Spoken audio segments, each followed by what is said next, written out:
Okay, so welcome to part 2 of this workshop on the Black Power movement. I'm going to be focusing more on the Black Arts movement and its relationship to the Black Power movement in this second part. So this is a picture of Amiri Baraka. The Black Arts movement began, symbolically at least, the day after Malcolm X was assassinated in 1965. The poet Leroy Jones, soon to rename himself Amiri Baraka, announced that he would leave his integrated life on New York City's Lower East Side for Harlem.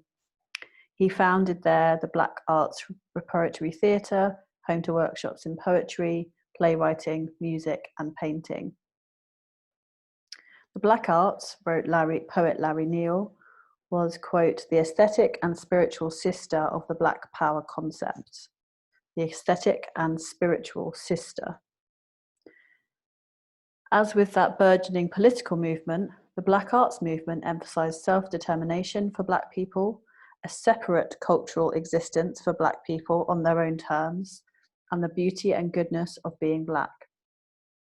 Black Arts poets embodied these ideals in defiantly Black poetic language that drew on Black musical forms, especially jazz, Black vernacular speech, African folklore, and radical experimentation with sound, spelling, and grammar.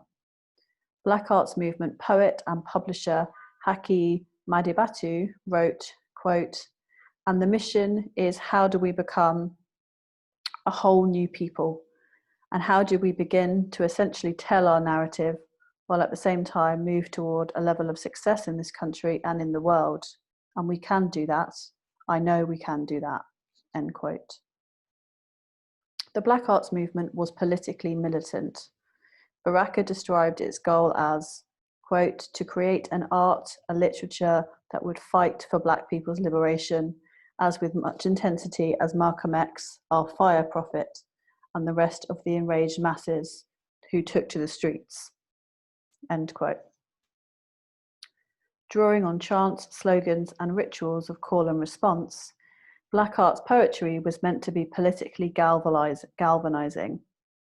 Because of its politics, as well as what some people saw as its potentially homophobic, sexist, and anti-Semitic elements, the Black Arts movement was one of the most controversial literary movements in US history. The movement began to wane in the mid-1970s in tandem with its political counterpart, the Black Power movement. Government surveillance and violence decimated Black Power organisations, but the Black Arts movement fell prey to an internal schism, notably over Baraka's shift from Black nationalism to Marxist-Leninism and financial difficulties.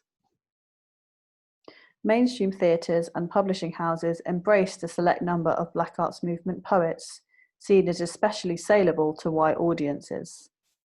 When these artists moved on from Black Arts presses and theatres, the revenue from their books and plays went with them. The independent economic support structure the movement had hoped to build for itself was decimated. Quote, during the height of Black Arts activity, each community had a coterie community of writers, and there were publishing outlets for hundreds. But once the mainstream regained control, Black artists were tokenized, wrote poet, filmmaker, and teacher Kalamu Yasalam.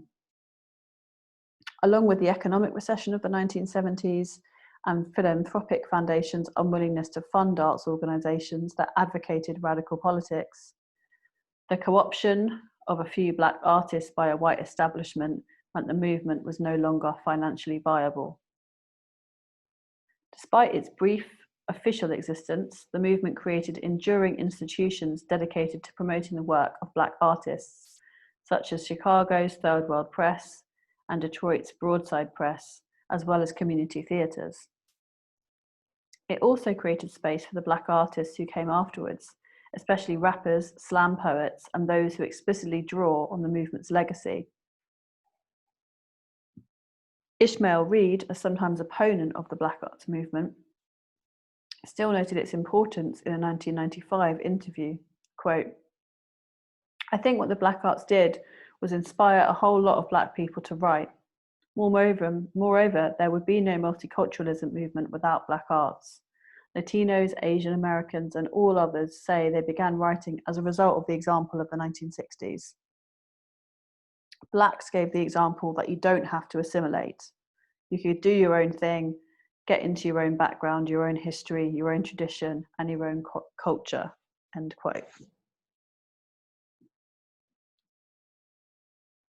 I've got one more quotation here from Larry Neal, who writes in the Black Arts Movement Drama Review from 1968. The Black Arts Movement is radically opposed to any concept of the artist that alienates him from his community. Black art is the aesthetic and spiritual sister of the Black Power concept. As such, it envisions an art that speaks directly to the needs and aspirations of Black America. In order to perform this task, the Black Arts Movement proposes a radical reordering of the Western cultural aesthetic. It proposes a separate symbolism, mythology, critique, and iconography.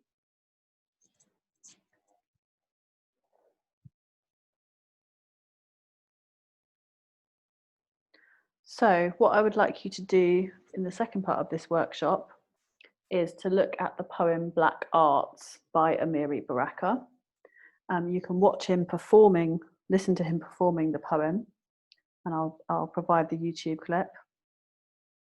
And I want you to consider how, in relation to Neal's assessment, the art and the artist, one, represent the Black community, and two, how is it radically opposed to Western cultural aesthetics? And secondly, are there any differences or similarities that you can note between the Black arts and the Harlem Renaissance?